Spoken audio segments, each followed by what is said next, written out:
হে উবাই, আল্লাহ আমাকে অর্ডার করেছে আমি যেন তোমার কাছে যে কোরআন করি, তোমার কোরআন শোনাই। উবাই বিশ্বাস করতে পারলেন না। উনি বললেন, কি বললেন? ইয়া রাসূলুল্লাহ, আল্লাহু সাম্মানি, আল্লাহ আমার নামটা সরাসরি আমার নামটা ধরে বলছে। আল্লাহু সাম্মানি, রাসূল সাল্লাল্লাহু আলাইহি ওয়াসাল্লাম বললেন, নাম, তোমার নাম ধরে বলেছে। উনি আবার বললেন, আনা যুকিরতু ইনদা রাব্বিল আলামিন, আমি আরশের মালিকের সামনে আমার নামটা উচ্চারিত হয়েছে, উনি আমার নাম নিছে। রাসূল সাল্লাল্লাহু আলাইহি ওয়াসাল্লাম বললেন, না, হ্যাঁ ভাই, তোমার নাম বলেছে। উনি আবেগ আপ্লুত হয়ে কান্নায় ভেঙে পড়লেন। রাসূলুল্লাহ সাল্লাল্লাহু আলাইহি ওয়াসাল্লাম উবাই ইবনে কাবকে কোরআন শোনাতেন। ইবনে মাসউদ রাদিয়াল্লাহু তাআলা আনহুকে, এগুলো সব বুখারীর হাদিস, সংক্ষেপে আমি শুধু শোনাচ্ছি। ইবনে মাসউদ রাদিয়াল্লাহু তাআলা আনহুকে বললেন, ইবনে মাসউদ, ইকরা আলাইয়াল কোরআন, তুমি একটু কোরআন পড়ো তো। ইবনে মাসউদ বললেন, আকরাউ আলাইকা ওয়া আলাইকা উনজিল ইয়া রাসূলুল্লাহ, আপনার কাছে কোরআন নাজিল হয়, আপনার সামনে আমি কিভাবে কোরআন পড়বো? রাসূল সাল্লাল্লাহু আলাইহি ওয়াসাল্লাম বললেন, ওয়া ইন্নী উহিব্বু আন আসমাআহু মিন গায়রি, আমি যেমনি অন্যকে কোরআন শোনাতে পছন্দ করি, আমি অন্য থেকে শুনতেও পছন্দ করি। তার মানে রাসূলুল্লাহ সাল্লাল্লাহু আলাইহি ওয়াসাল্লাম স্বয়ং উনি সাহাবীদের কাছে বসে কোরআন শোনাতেন, আবার কোন সাহাবীর কাছ থেকে কোরআন শুনতেন। তার মানে কোরআন পড়া, পড়ানো, শোনা, শোনানো সবটাই সওয়াবের কাজ। আপনি আপনার স্ত্রীর কাছ থেকে শুনবেন, আপনি আপনার স্ত্রীকে শোনাবেন, আপনি আপনার সন্তানের কাছ থেকে শুনবেন। এখন তো সহজ হয়ে গেছে, হোয়াটসঅ্যাপে আমি রেগুলার শুনি আমার ওয়াইফের কাছ থেকে কোরআন তেলাওয়াত, আমার মেয়ের কাছ থেকে কোরআন তেলাওয়াত, আমিও পাঠাই, ওরাও পাঠায়, ওরা ভুল করলে আমি আবার ভয়েস দিয়ে শুধরে দিই। এখন তো সহজ।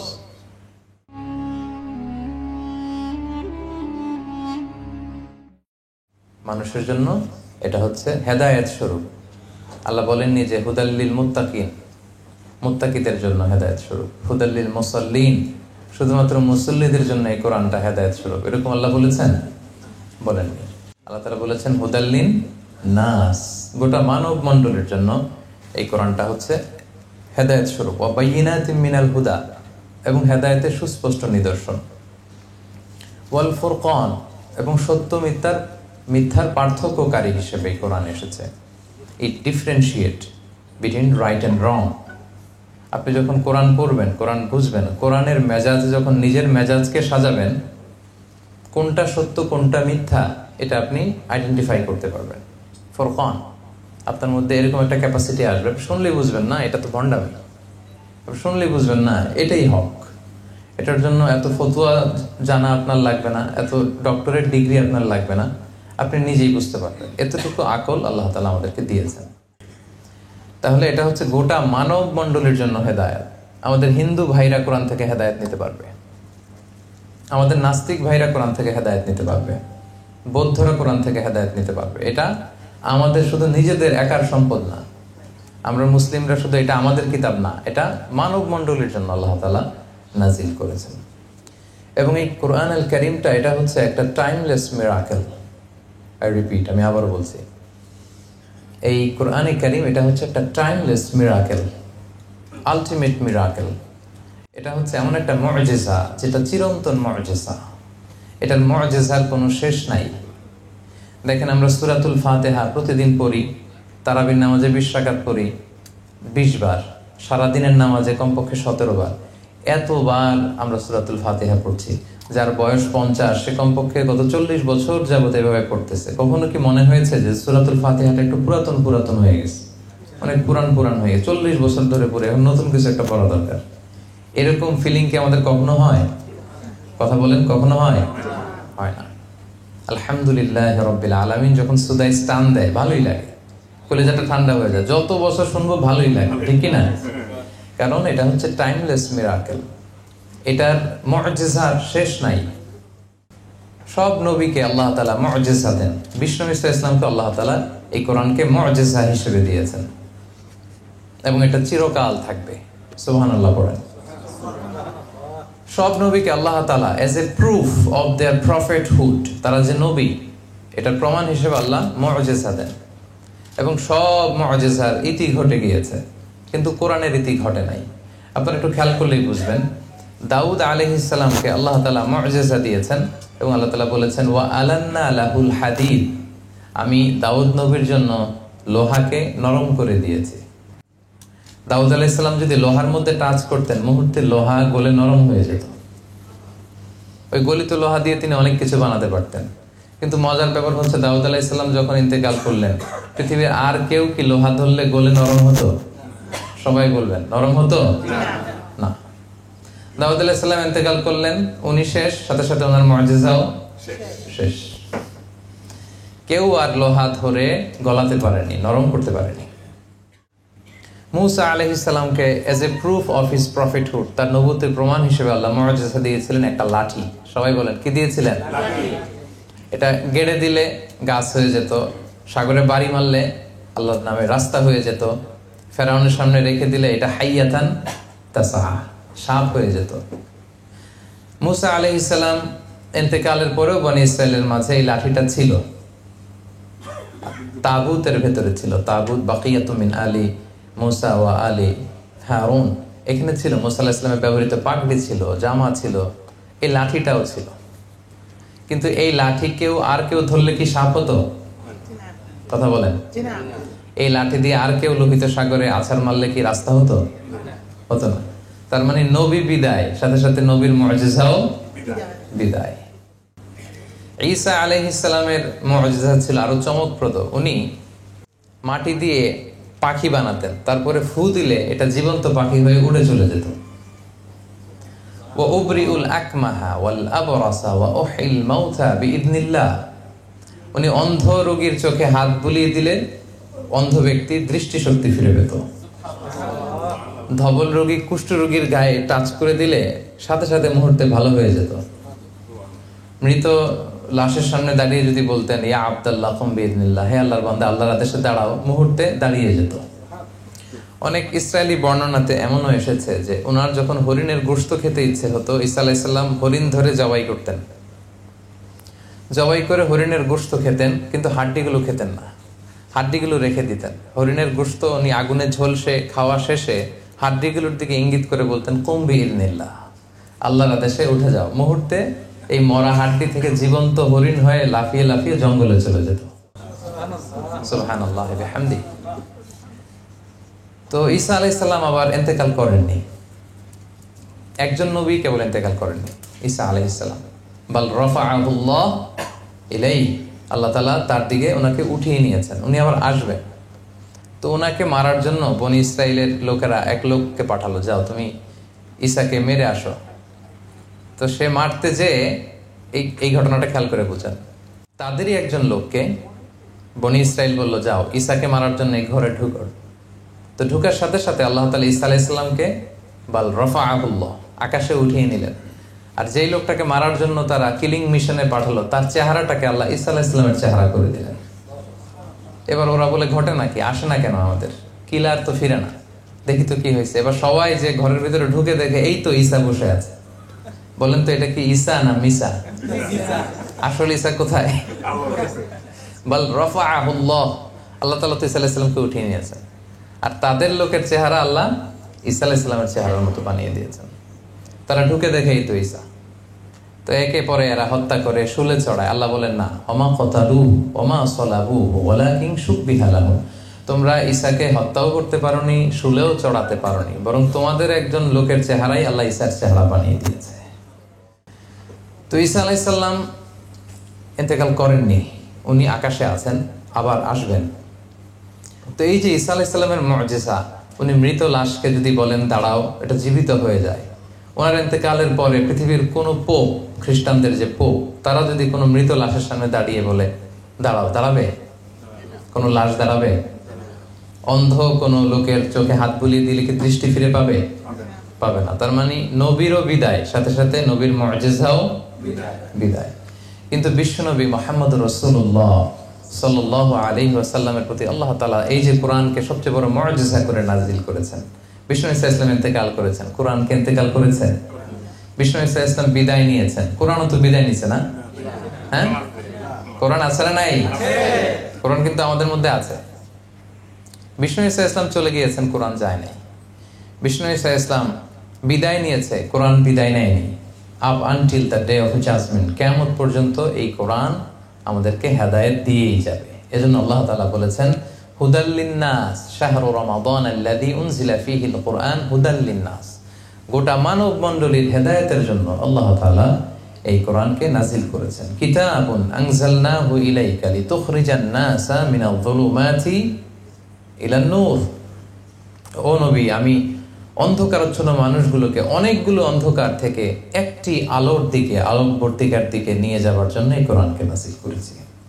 সুবহানাল্লাহি ওয়া বিহামদিহি।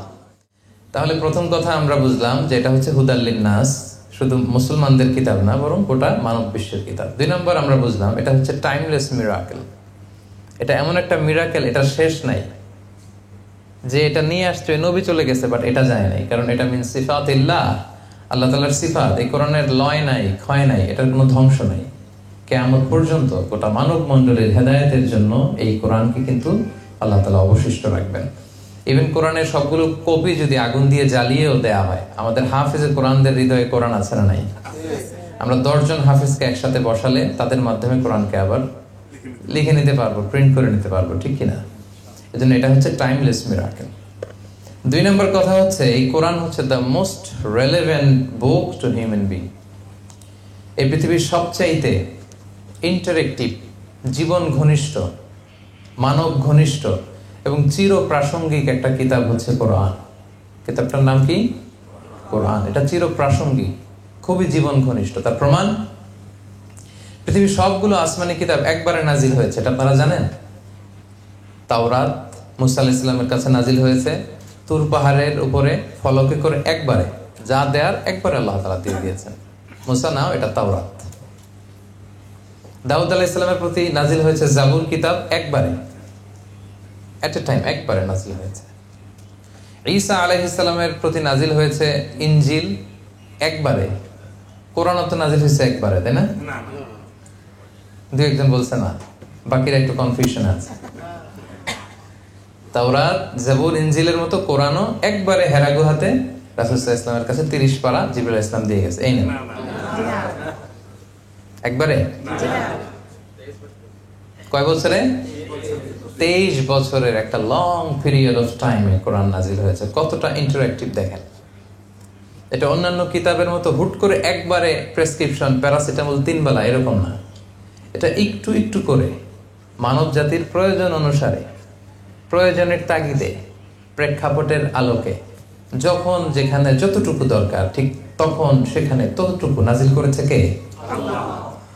এজন্য কোরআন হচ্ছে the most interactive, the most relevant book to human being. মানুষের জন্য এর চাইতে রেলেভেন্ট, প্রাসঙ্গিক গ্রন্থ আর হতে পারে না। এই কোরআন কখনো নাজিল হয়েছে হেরা পর্বতের চূড়ায় 634 মিটার উঁচু সমতল থেকে, কখনো পাহাড়ে, কখনো নাজিল হয়েছে মরুভূমিতে কোরআন, কখন নাজিল হয়েছে বাজারে, রাসূল সাল্লাল্লাহু আলাইহি ওয়াসাল্লাম বাজার করতেছেন, দরকার হয়েছে আয়াত, নাজিল হয়েছে। কখনো নাজিল হয়েছে সফরে, কখনো নাজিল হয়েছে ঘরের ভেতরে অন্দরমহলে, কখনো এই কোরআন নাজিল হয়েছে সরাসরি ডিরেক্টলি যুদ্ধের ময়দানে, আবার কখনো এই কোরআন নাজিল হয়েছে আল্লাহ তাআলার আরশে। মেরাজে যখন রাসূল সাল্লাল্লাহু আলাইহি ওয়াসাল্লামকে নিয়ে যাওয়া হয়েছিল তখনও কোরআন নাজিল করেছে কে? আল্লাহ। তার মানে রাসূল যেখানে, কোরআনও সেখানে। বুঝতে পারছেন কথা? এটা কেন ইন্টারেক্টিভ, কেন 23 years a long period of টাইমে কোরআন নাজিল হলো? কারণ এটা খুবই চির প্রাসঙ্গিক, জীবন ঘনিষ্ঠ। রাসূল সাল্লাল্লাহু আলাইহি ওয়াসাল্লাম ওনার জীবনে, ওনার পরিবারে, ওনার সমাজে, ওনার রাষ্ট্রে যখনই সংকটের মুখোমুখি হয়েছে তখনই সমাধান নিয়ে হাজির হয়েছে কোরআন। এজন্য সমাধান যদি আমাদেরকে পেতে হয়, সলিউশন যদি আমাদেরকে পেতে হয়, কোরআনের সাথে আমাদের অ্যাটাচমেন্ট বাড়াতে হবে। এটা অন্যান্য কিতাবের মতো একবারে নাজিল হয়নি, এটা হুট করে নাজিল হয়ে যায়। এটা 23 বছরের লম্বা সময়ে প্রেক্ষাপট অনুসারে, প্রয়োজনের তাগিদে, নাজমান নাজমান কালিলান কালিলান হাসবা হাওয়াইজিল বাশার, মানুষের প্রয়োজনের তাগিদে, যখনই ক্রাইসিস তখনই কোরআন, যখনই সংকট তখনই কোরআন। এটা বেশি ভালো হয়েছে না? একবারে যদি হইতো এটা তো ইন্টারেক্টিভ হইতো না। যখনই সমস্যা তখনই কথা বলে কোরআন, যখনই সমস্যার সলিউশন নিয়ে হাজির হয়। তাহলে আমরা বুঝলাম কোরআন হচ্ছে হুদাল লিন্নাস, মানব মণ্ডলীর জন্য হেদায়েত। আমরা বুঝলাম এটা হচ্ছে টাইমলেস মিরাকেল, এটার অলৌকিকত্বের শেষ হবে না কখনো। 3 নম্বরে আমরা বুঝলাম এটা the most relevant and interactive book ever for human being, মানুষের জন্য সবচাইতে প্রাসঙ্গিক ইন্টারেক্টিভ একটা কিতাব। এবং যখনই আমাদের crisis, it's a problem solving methodology হিসেবে, প্রবলেম সলভিং বুক হিসেবে সমাধান নিয়ে আমাদের সামনে হাজির হয়। এরপর কোরআন হচ্ছে আমাদের গাইড টু সাকসেস। আমরা যদি সফল হতে চাই এই জীবনে, কোরআন হচ্ছে আমাদের গাইড বুক। আমি প্রশ্ন করব, আপনারা উত্তর দেন। বলেন তো, এই পৃথিবীতে সবচাইতে সফল ব্যক্তি কে? এই 3-4 জন বলতে পারছে যে মুহাম্মদ রাসূলুল্লাহ সাল্লাল্লাহু আলাইহি ওয়াসাল্লাম। বাকিদের মতে কে বলেন? এই পৃথিবীতে সবচাইতে সফল ব্যক্তি কে আপনার মতে? বলেন তো। এবার উত্তর দেওয়ার সংখ্যা আরো কয়েকজন বাড়ছে। এবার পেছনে যারা উত্তর দেন নাই বলেন, আপনাদের মতে এই পৃথিবীতে সবচাইতে সফল ব্যক্তি কে? বলেন তো। কোনো সন্দেহ আছে? এই যে মাইকেল এইচ হার্টের নাম শুনছেন না? একটা বই লিখে বিখ্যাত হয়েছেন, দি 100 নামে একটা বই, the most influential person in history.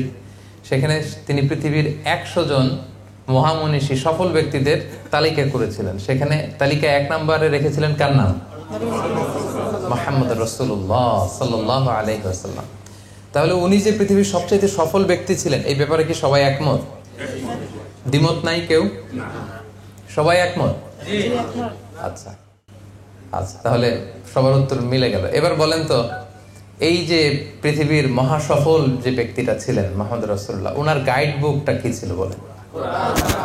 হ্যাঁ, ওনার গাইড বুকের নাম ছিল কোরআন। আমরা সবাই একমত, পৃথিবীতে সবচাইতে সফল ব্যক্তি হচ্ছেন তিনি, এবং ওনার যে গাইড বুকটা ছিল সেটা হচ্ছে কোরআন। সো আমরা যদি এই পৃথিবীতে সফল হতে চাই, সফলতার দেখা যদি পেতে চাই, তাহলে এই গাইড বুকটা আমাদের মানার দরকার আছে না নাই?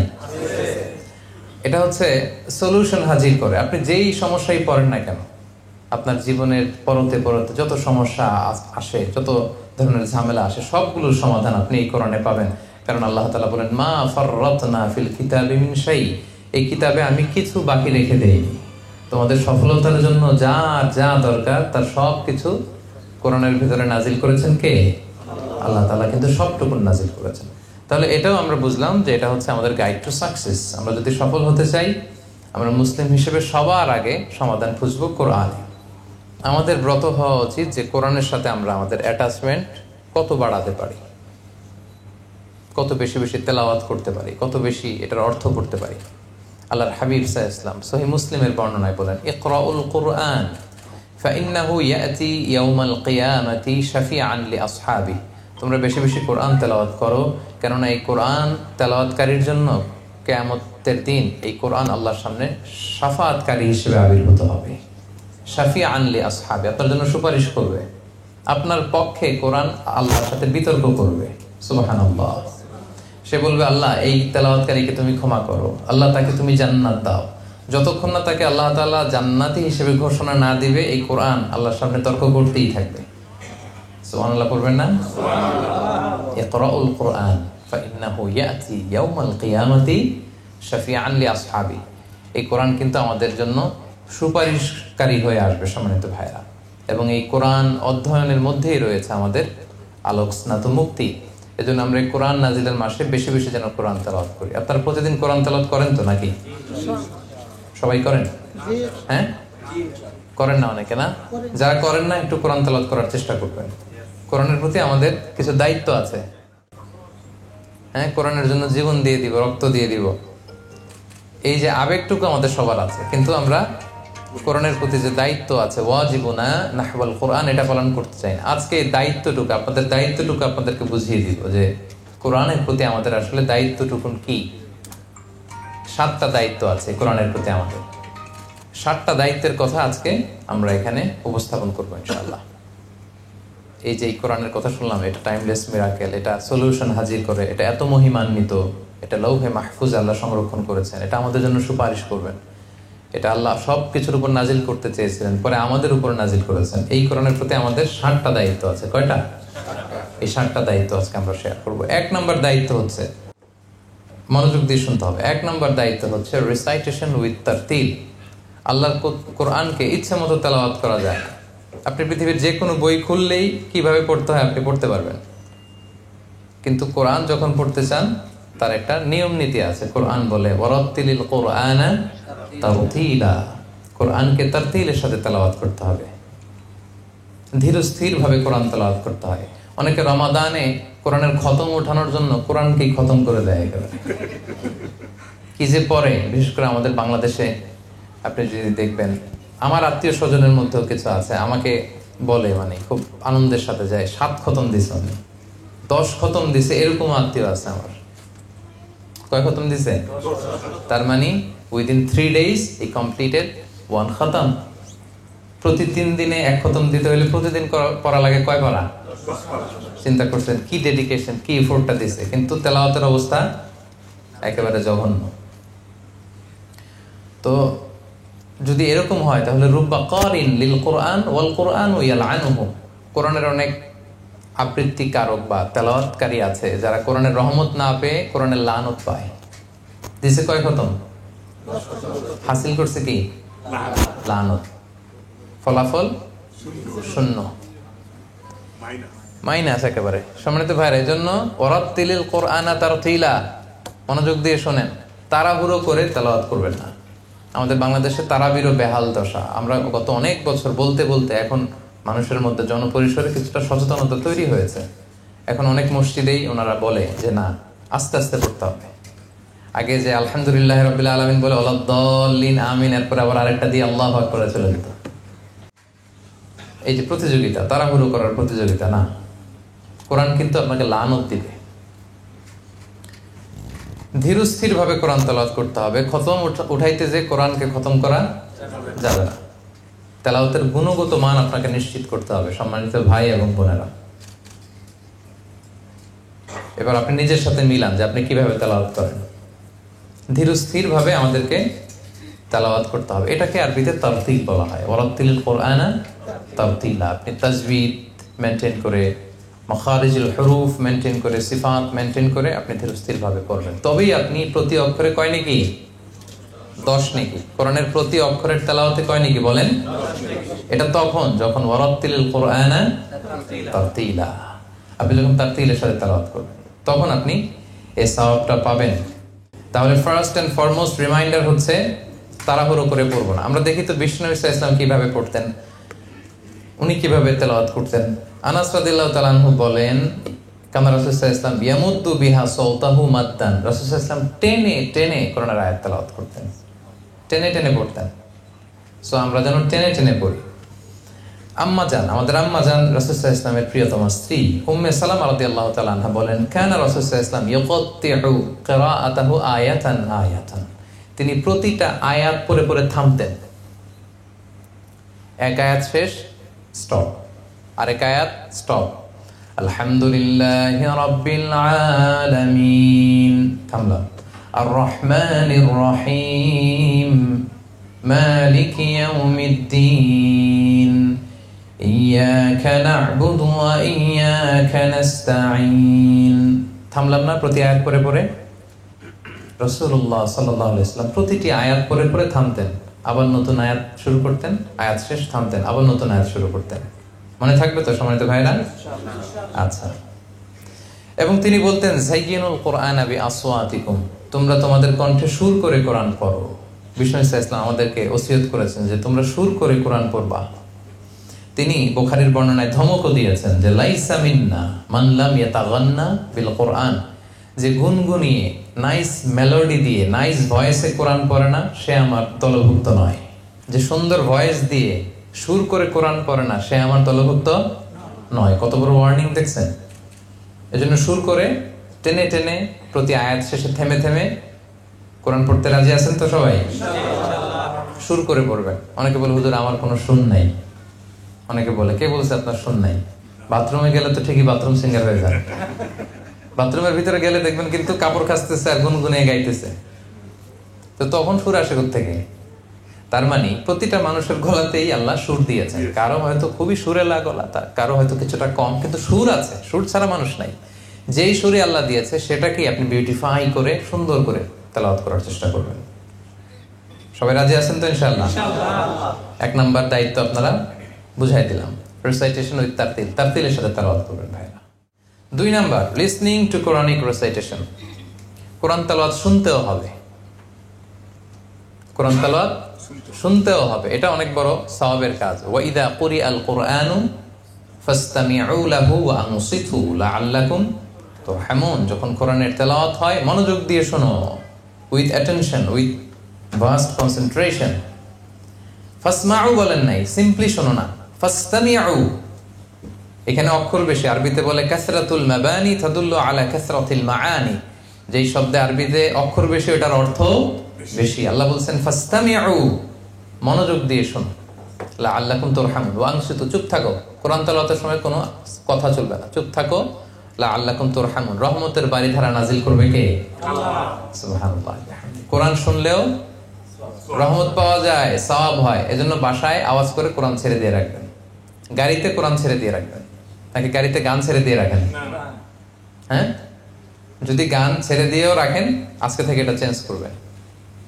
আরব শায়েখদের কোরআন তেলাওয়াত এটা আপলোড করে আপনি গাড়িতে শুনবেন, ওই গাড়িতে ইনশাআল্লাহ অ্যাক্সিডেন্ট হবে না ইনশাআল্লাহ বিইذনিল্লাহ। আল্লাহর তেলাওয়াত যখন শুনতেছেন অ্যাক্সিডেন্ট হবে না, আল্লাহ তাআলা হেফাজত করবেন। তো গাড়িতে যখন উঠবেন ওখানে আমরা গান চালাবো না ভাইয়েরা, কি চালাবো? মনে থাকবে সবার ইনশাআল্লাহ। হ্যাঁ, শেখ আব্দুর রহমান আস-সুদাইসের তেলাওয়াত অনেকে পছন্দ করে, আপলোড করে নেন, ডাউনলোড করে শুনেন। শেখ সুরাইমেরটা শুনেন। তারপরে মিষ্টি কণ্ঠ যাদের শুনতে ভাল লাগে, শেখ মিশারি রাশেদ আল আফাসি, ওনার তেলাওয়াত শুনতে পারেন। বান্দার ইবনে আব্দুল আজিজ আল বালিনের তেলাওয়াত শুনতে পারেন। মাহের মা আগালির তেলাওয়াত শুনতে পারেন। আমাদের বাংলাদেশে যারা আন্তর্জাতিক পর্যায়ে কেরাতে ফার্স্ট হয়ে আসে এদেরও তেলাওয়াত পাওয়া যায় সুন্দর, আপনি শুনতে পারেন। এগুলো গাড়িতে ছেড়ে দিয়ে রাখবেন, কারণ কোরআন পড়লেও সওয়াব, শুনলেও সওয়াব। তাহলে 2 নম্বর দায়িত্ব বুঝে পাইছেন তো? আচ্ছা, 3 নম্বর হচ্ছে teaching and learning the holy Quran. Quran শিখা এবং শেখানো। শিখা শেখানো দুইটাই ভালো কাজ। শিখতে হবে, শেখাইতে হবে, শেখার কোনো শেষ নাই। আমি বাংলাদেশে থাকতে বিভিন্ন জায়গায় কেরাত পড়তাম, একটু একটু আলোচনাও করতাম। মিশরে যখন গিয়েছি আমাদের কেরাত আলহামদুলিল্লাহ শুদ্ধ ছিল, কিন্তু মিশরের অনেক আরব শায়েখদের কাছে যখন আমরা পড়তাম বলতো এইটা এইভাবে হয় না, এইভাবে, এটা এইভাবে আদায় করতে হবে। আমার এক আলজেরিয়ান শায়েখ ছিল, সে আমারে বলতেছে পড়ো, আমার আউযুবিল্লাহি হয় না এর কাছে। কি বলবো আমি, মানে হচ্ছে, সে চাচ্ছে আরো উচ্চ মাকামের। হ্যাঁ, তা আমাকে সে আরবি কবিতা দিয়ে ঠিক করে দিতেছে। আমাকে বলতেছে ওয়ারাক্কিল হামজাতা মিন আউযু ওয়া ফাখমিত তাআ দাল মাশযুযু ওয়া শানশিনিশ শিনা ফিশ শাইতানি আফাহিমতা ইয়া মিজানার রহমানি। মানে কবিতা বানায় আমাকে ঠিক করে দিতেছে। বলতেছে রাক্কিল হামজা ফি আউযু, আউযুর মধ্যে আউযু, আউযু, বলতে গেলে আরো চিকন করবা। ফাখমিত তাটারে মোটা করবা, মিনাশ শাইতান ত মোটা করবা, ওয়া শানশিনিশ শিনা ফিশ শাইতানি, আর আশ-শাইতানের মধ্যে এরকম একটা আওয়াজ হবে। তো এগুলো তো আমরা আদায় করি না। তো সে আমাকে এরকম উচ্চাঙ্গের কেরাতের, উচ্চমানের কেরাত শিক্ষা দিচ্ছিল। তার মানে শিখার শেষ নাই। তো শায়েখকে আমি প্রায় শোনাতাম। শোনাবেন, একজন ভালো শায়েখ পেলেই শোনাবেন। আমি আমার ইউনিভার্সিটিতে অনেক হাফেজদেরকে কোরআন শোনাই, পেলেই আমি বলি একটু শোনো আমার কোরআন। আর আরব শায়েখদের পেলে তো কথাই নেই, আমি সুযোগ পেলে বলি যে একটু শোনেন। তো আপনি কোরআন শোনাবেন, কারণ কোরআন শিখা শিখানো it's a life long process, এটা শেষ নাই। খায়রুকুম মান তাআল্লামাল কুরআনা ওয়া আল্লামাহু, the best person among you who learns Quran and teaches it to others. সবচেয়ে শ্রেষ্ঠ সে যে নিজেও শিখে অন্যরাও শেখায়। আপনি একজনের শুধু সূরা ফাতিহা শিখাই দিলেন, সে আজীবন যত নামাজ পড়বে সূরা ফাতিহা, তার সওয়াব কমবে না, কিন্তু একটা পার্সেন্টেজ সওয়াব আপনার আমলনামায় আছে না নাই? আছে। সে যদি আবার আরেকজনের সূরা ফাতিহা শিখায় দেয়, এ যদি আবার আরেকজনের শুদ্ধ করায় দেয়, এভাবে সাদাকায়ে জারিয়া কিয়ামত পর্যন্ত আপনার আমলনামায় সওয়াব পেতেই থাকবেন, আপনি পেতেই থাকবেন, পেতেই থাকবেন। সুবহানাল্লাহ বিহামদিহি। তো এইজন্য কোরআন যেন আমরা শিখে নেই। কোরআন কে কে পারেন না পড়তে, আমি হাত তোলাবো না, ভয় নাই। নিজের সাথে নিজে একটু বোঝাপড়া করেন যে বয়স কত হলো, এখনো শুদ্ধভাবে কোরআন পড়তে পারি না, কি জবাব দিব আমরা আল্লাহর কাছে? No excuse will be granted that day, for sure I am telling you. সেদিন কোনো এক্সকিউজ আপনি পাবেন না, কারণ এত সহজ হয়েছে এখন অ্যাক্সেসিবিলিটি। রবিবারে কোরআনের ক্লাস হয়, অনলাইনে কোরআনের কোর্স হয়, অভাব নাই। কি এক্সকিউজ দিবেন আপনি আল্লাহর কাছে সেদিন? সব পারেন, কোরআন পারেন না কেন? আপনি পারেন না কেন? আপনার একটা শক্ত সিদ্ধান্তই পারে আপনাকে কোরআনের ছাত্র বানাতে। আজকের এই কায়েদ ফাউন্ডেশনের এই প্রোগ্রাম থেকে সিদ্ধান্ত নেন, তওবা করেন। যারা এখনো কোরআন শিখেন নাই, যে আল্লাহ তুমি এত দামি দামি কথা আমাদের জন্য পাঠাইছো, কি বললাম, আমি পড়ার সৌভাগ্যটাই অর্জন করলাম না, আমার মতো হতভাগা তো আর কেউ হতে পারে না। সিদ্ধান্ত নেন যে সঠিকভাবে শুদ্ধভাবে কোরআন তেলাওয়াত শিখবেন, ইনশাআল্লাহ বলেন সবাই। এবং এই বয়সে যদি কোরআন শিখেন তার ডাবল সওয়াব। রাসূল সাল্লাল্লাহু আলাইহি ওয়াসাল্লাম বলেন, ওয়াল্লাযী ইয়াকরাউল কুরআন ওয়া ইয়াতাতা'তাউ ফীহি ওয়া হুয়া লাহু শাকুন ফালাহু আজরান। যে কোরআন পড়তে যে তা'তা'a ইয়াতাতা'তাউ, এর অর্থ হচ্ছে জিহ্বায় আটকে যায়।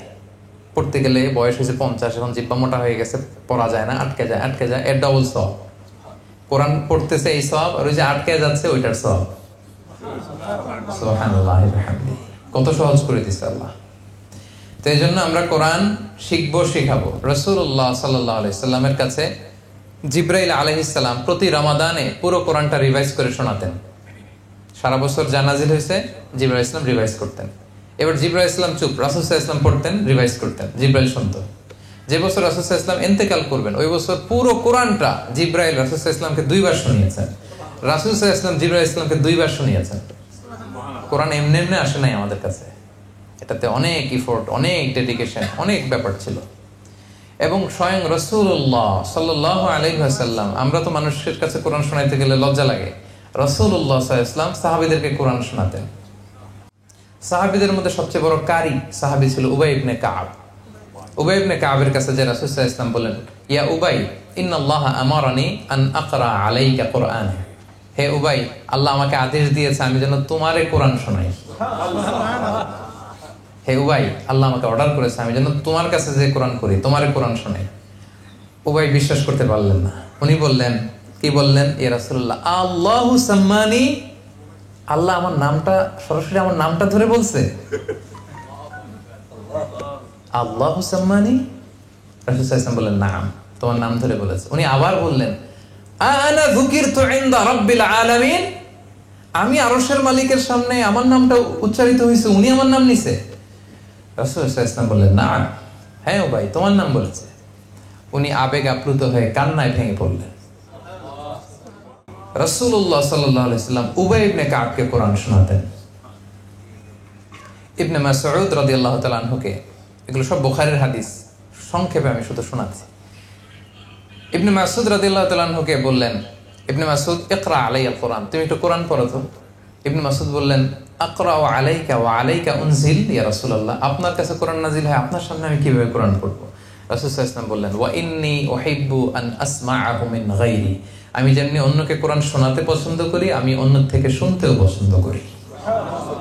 তার মানে রাসূলুল্লাহ সাল্লাল্লাহু আলাইহি ওয়াসাল্লাম স্বয়ং উনি সাহাবীদের কাছে বসে কোরআন শোনাতেন, আবার কোন সাহাবীর কাছ থেকে কোরআন শুনতেন। তার মানে কোরআন পড়ানো, শোনানো সবটাই সওয়াবের কাজ। আপনি আপনার স্ত্রীর কাছ থেকে শুনবেন, আপনি আপনার স্ত্রীকে শোনাবেন, আপনি আপনার সন্তানের কাছ থেকে শুনবেন। এখন তো সহজ হয়ে গেছে, হোয়াটসঅ্যাপে আমি রেগুলার শুনি আমার ওয়াইফের কাছ থেকে কোরআন তেলাওয়াত, আমার মেয়ের কাছ থেকে কোরআন তেলাওয়াত, আমিও পাঠাই, ওরাও পাঠায়, ওরা ভুল করলে আমি আবার ভয়েস দিয়ে শুধরে দিই। এখন তো সহজ। আপনি কোন এক্সকিউজ দিয়ে পার পেতে চান বলেন? আমি পারি নাই, বুঝি নাই, শিখি নাই, পাই নাই, no excuse will be granted that day. কোনো এক্সকিউজ আপনি দিতে পারবেন না। সো আমরা যেন কোরআন পড়ি, আমরা যেন অন্যকে শিখাই। সম্মানিত ভাইরা, পারা যাবে তো ইনশাআল্লাহ? আচ্ছা, তাহলে 3 নম্বর দায়িত্ব বুঝে পাইলেন। 4 নম্বর দায়িত্ব হচ্ছে মেমোরাইজেশন, মুখস্থ করা। কোরআন মুখস্থ করাটাও কিন্তু আমাদের দায়িত্ব। ইন্না নাহনু নাযালনা যিকরা ওয়া ইন্না লাহু লাহাফিজুন, আমি আল্লাহ কোরআন নাজিল করেছি, এই কোরআন হেফাজতের দায়িত্ব আমি আল্লাহ নিয়েছি। তো এখন আল্লাহ কি নিজে এসে কোরআন হেফাজত করবে? কাদের মাধ্যমে করবে? আমাদের মাধ্যমে। এই কোরআনকে হেফজ করে রাখা এটা আমাদের দায়িত্ব। নট নেসেসারি যে পুরো কোরআনই হেফজ করতে হবে। আমাদের দেশে একটা ব্যাড কালচার হচ্ছে, এক ছেলেরে নিয়ত করছে এটারে দিব হেফজখানায়, তুই 30 পারা করবি, আর এটারে বানানো ইঞ্জিনিয়ার, ওর 1 পারাও করার দরকার নেই। এরকম না টেন্ডেন্সিটা? মানে যারা হেফজখানায় পড়বে ওরা দুনিয়ার সব দায়িত্ব নিয়ে আসছে কোরআন হেফাজত করার। আসলে ব্যাপারটা এমন নয়। আমাদের প্রত্যেকের দায়িত্ব এই কোরআনকে হেফাজত করা, পড়ার মাধ্যমে, হেফজ করার মাধ্যমে, রিভাইজ করার মাধ্যমে, মেমোরাইজেশন করার মাধ্যমে। মিশরে আমরা এটা দেখেছি, আমি তো 4-5 বছর আল আজহার ইউনিভার্সিটিতে পড়েছি। মিশরে দেখেছি এই কালচারটা আরবদের মধ্যে আছে, ওরা সবাই হেফজ করে, যে পারে 30 পারাই করে, না পারলে 20 পারা, না পারলে 10 পারা, না পারলে 5 পারা, না পারলে জুজ আম্মা কোরআনের 30তম পারাটা, আমপারাটা 1 পারা হইলেও এরা মুখস্থ করবে। সুবহানাল্লাহ। মিশরি ড্রাইভারদের দেখতাম সামনে সবসময় কোরআন রাখতো। তো আমি এক ড্রাইভারকে একদিন জিজ্ঞেস করতেছি, হাবিবি হাফিজতা কাম গুজ মিনাল কোরআন, কয় পারা মুখস্থ করছস? আল্লাহ মা আলিশ বা আশরাতা আকজারাস, মানে সে লজ্জা পেয়ে গেছে, বলতেছে আমি আসলে খুব লজ্জিত, আমি তো বেশি পারি নাই, মাত্র 10 পারা। পেশায় কি? পেশায় ড্রাইভার। আর আমাদের দেশের ড্রাইভার গুলা দেখেন, গাঞ্জা খেয়ে এরপরে ট্রাক নিয়ে নামে রাস্তায়, ইয়াবা খেয়ে, সিগারেটের গন্ধে আপনি কাছে যেতে পারবেন না। আর ওখানে ড্রাইভাররা মুখস্থ করতেছে, পরিবেশ ওটা করে নিছে, সবাই মুখস্থ করে। 5 পারা 10 পারা ভেরি কমন, এটা সবাই, এটা জিজ্ঞেস করা লাগে না। 5 পারা 10 পারা এটা প্রত্যেকেরই মুখস্থ। তো এই ট্রেডিশনটা আমাদের নাই। এবং দেশের বাইরে বিভিন্ন জায়গায় কিন্তু পার্ট টাইম তাহফিজ সেন্টার আছে। আমার ছেলে ইঞ্জিনিয়ার হোক না, অসুবিধা কি? ও লয়ার হোক না, অসুবিধা কি? ও পার্ট টাইম তাহফিজ করবে, 5 পারা 10 পারা যতটুকু পারে মুখস্থ করবে। তো এটা পারা যাবে না আমাদের? বেশি না পারি, আমরা ছোট ছোট সূরাগুলো মুখস্থ করতে পারবো না? কথা বলেন। সূরাতুদ দোহা, সূরাতুশ শামস, সূরাতুল আ'লা, এগুলো মুখস্থ করতে পারবো না আমরা? তা আমরা যেন কিছু অংশ মেমোরাইজ করি কোরআনের। একটা নিয়ত করেন না আপনি, আপনার শক্ত সিদ্ধান্তই পারবে আপনাকে জান্নাতের দিকে 1 ধাপ এগিয়ে নিতে। শক্ত সিদ্ধান্ত, but the decision is yours, সিদ্ধান্ত আপনার। ফায়ুলবাসু তাজাল কারামা, আপনাকে একটা স্পেশাল ক্রাউন পরানো হবে কোটি মানুষের সামনে কিয়ামতের দিন, যারা কোরআন হিফজ করবে। এজন্য নিয়ত করেন ছেলে মেয়েদেরকে হাফেজ বানাবেন। নিজে না পারলেও হাফেজ ছেলে মেয়েদের বাবা মা তো হতে পারবেন, কি বলেন? ইনশাআল্লাহ বিইذنিল্লাহ। এবং আল্লাহর হাবিব সাল্লাল্লাহু আলাইহি ওয়াসাল্লাম বলেছেন, যারা কোরআন হিফজ করে তারা আহলুল্লাহি ওয়া খাসাতু, আল্লাহর স্পেশাল মানুষ, কাছের মানুষ। সো আমরা যেন কোরআন হিফজ করি।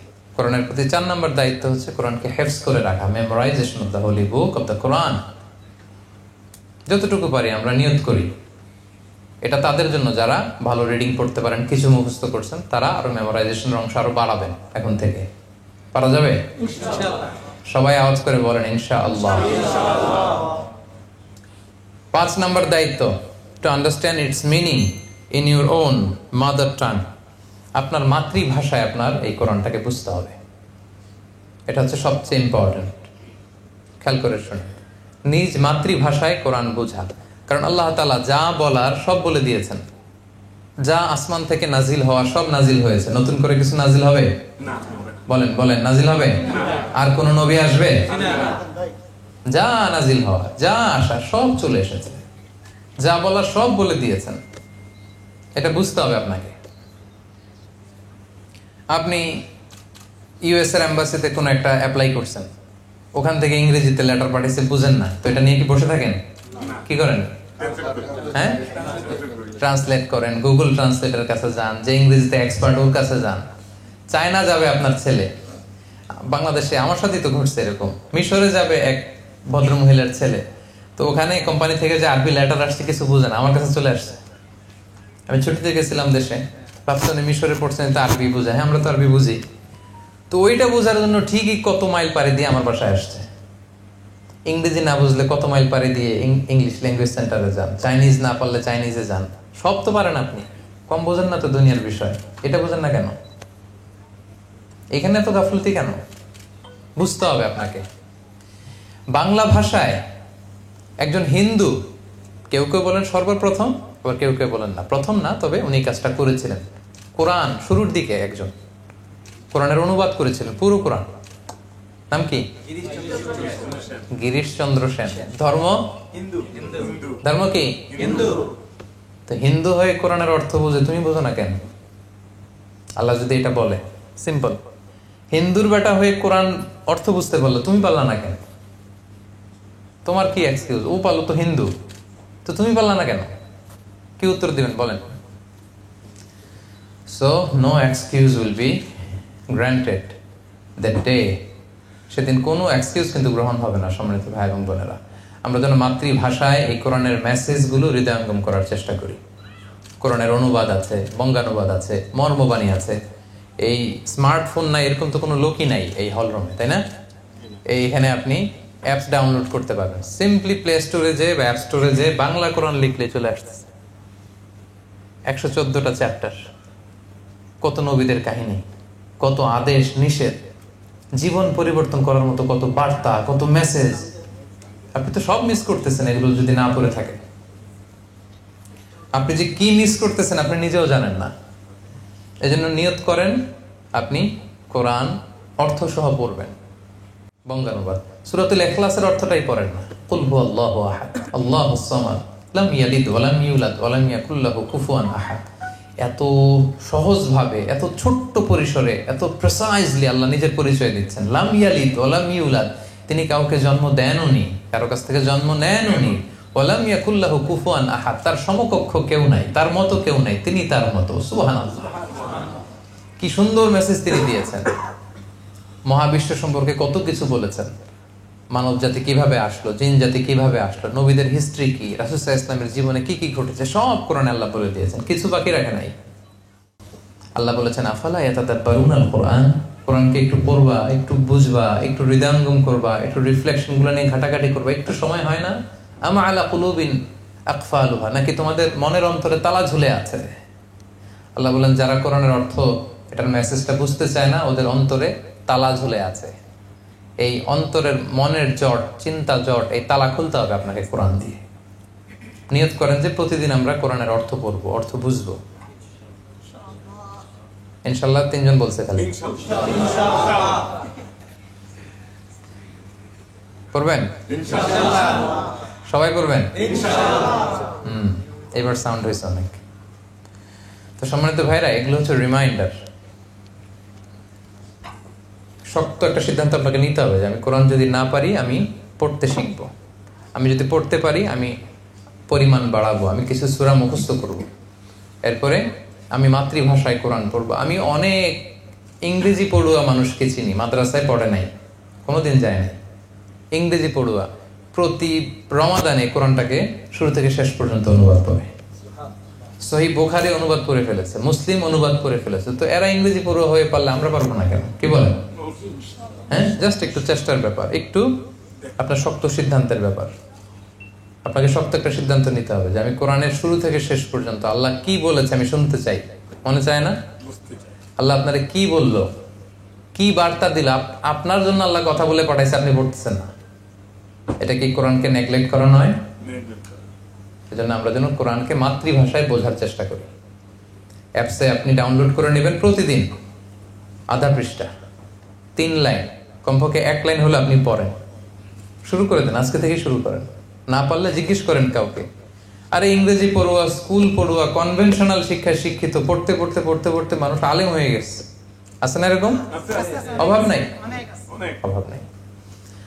আপনিও পারবেন, আপনার একটা শক্ত সিদ্ধান্ত লাগবে, তাহলে আমরা যেন মাতৃভাষায় কোরআন বুঝি। 6 নম্বর দায়িত্ব হচ্ছে রিফ্লেকশন অ্যাকর্ডিং টু আন্ডারস্ট্যান্ডিং। আপনি যখন বুঝতে আরম্ভ করবেন তখন আপনার দায়িত্ব বেড়ে যাবে, ওই অনুযায়ী আপনাকে পালন করতে হবে। এবং যখন পড়বেন আপনি নোটস রাখবেন। এখন তো মোবাইলেই নোটস চলে আসছে, কাগজ কলমও লাগে না, হাজার হাজার নোটস আছে এখানে। আমার মাথায় কোনো আইডিয়া আসলে আমি লিখে ফেলি এখানে। আপনারাও নিশ্চয়ই এটা করেন, যে কোনো নোটস, প্রয়োজনীয় জিনিস আমরা লেখার সুযোগ আছে না, এখানে লিখে ফেলবেন। কোশ্চেন জাগলেই লিখে ফেলবেন, এরপরে কোনো স্কলারকে পেলে জিজ্ঞেস করবেন। কোরআন সার্কেল করবেন, স্টাডি সার্কেল করবেন। এক একটা আয়াত ও কি বুঝলো, এই আয়াত থেকে তুমি কি বুঝলা, আমি কি বুঝলাম, এইভাবে পড়লে হজম হবে আয়াতটা। একটা আয়াতকে ডাইজেস্ট করতে হয়, তারপরে এখান থেকে রিফ্লেকশন বেরোয়। পারবেন তো ইনশাআল্লাহ নাকি?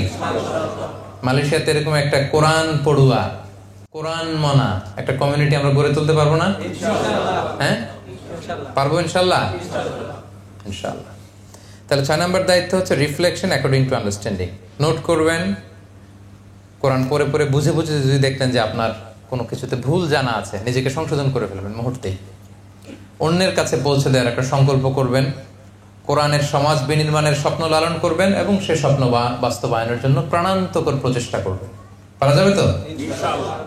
6টা চলে গেল। লাস্ট দায়িত্ব, হলিস্টিক অ্যাপ্রোচে কোরআনকে বুঝতে হবে এবং মানতে হবে, মানে সামগ্রিক কোরআনকে মানতে হবে। অনেকে এখানে পিস পিস করে, কি করে? কোরআনের শিক্ষা যদি পিস পিস করে, যে করে আল্লাহ ওরে পিস পিস করে ফেলবে। মানে এই বিষয়গুলো আমার ভালো লাগে, আমি মানলাম, এগুলো সমস্যা।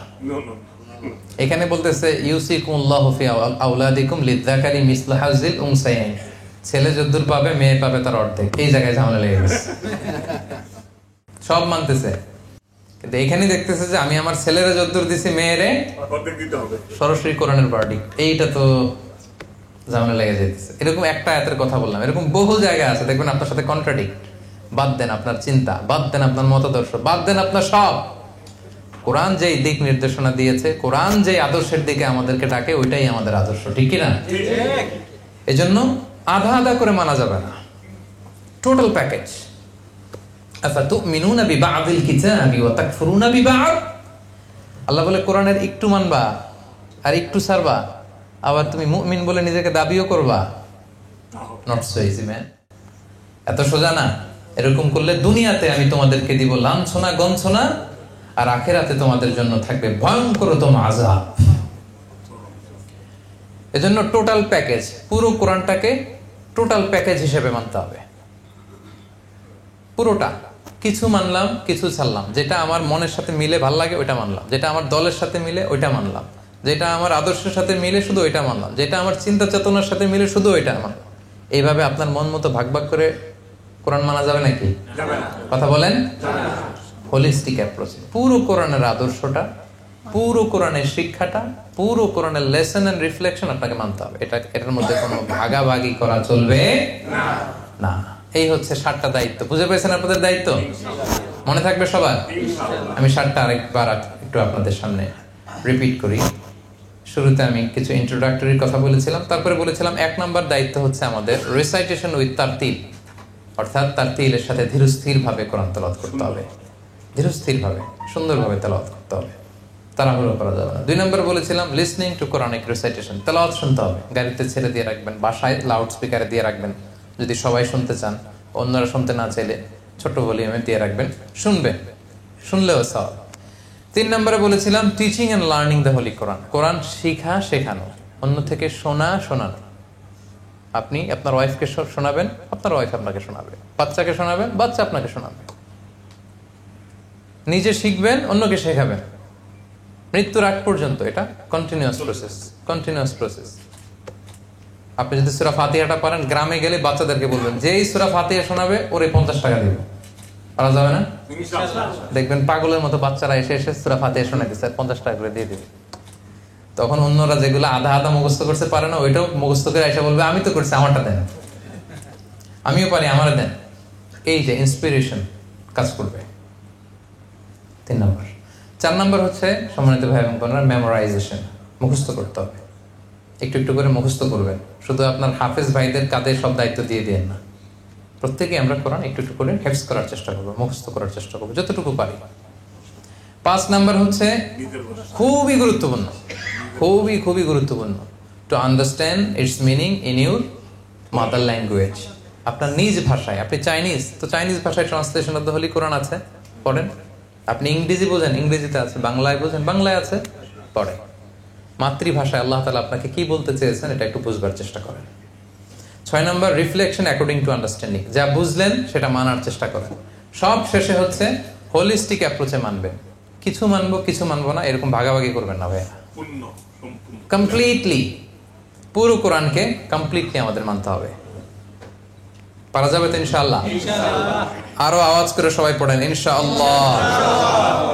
আমরা আল্লাহ তাআলার কাছে কামনা করি যে কোরআনের প্রতি আমাদের যে দায়িত্ব, ওয়াজিবুনা নাহওয়াল কোরআন, এই ব্যাপারে যতগুলো পয়েন্ট শুনলাম, আল্লাহ তাআলা সর্বপ্রথম এগুলো আমাকে এবং পাশাপাশি আপনাদের সবাইকে আমল করার তৌফিক দান করুক, আমরা করি আমিন। আমরা যেন ওই কোরআনের মাসে বেশি বেশি কোরআন তেলাওয়াত করি, আমরা যেন বেশি বেশি কোরআনের তেলাওয়াত শুনি, আমরা যেন মাতৃভাষায় কোরআনের বঙ্গানুবাদ পড়ি, কোরআনের তাফসীর পড়ি, এবং কোরআন দিয়ে সাজানো একটা সমাজ যেন আমরা বিনির্মাণ করার ক্ষেত্রে সৌভাগ্যবান অংশীদার যেন আমরা হই। আল্লাহ তাআলা আমাদের সবাইকে কথাগুলো বুঝার ও আমল করার তৌফিক দান করুক। হাযা মা ইনদি ওয়াল ইলমু ইনদাল্লাহ আলাইহি তাওয়াক্কালতু ওয়া ইলাইহি উনীব। আসসালামু আলাইকুম ওয়া রাহমাতুল্লাহি ওয়া বারাকাতুহু।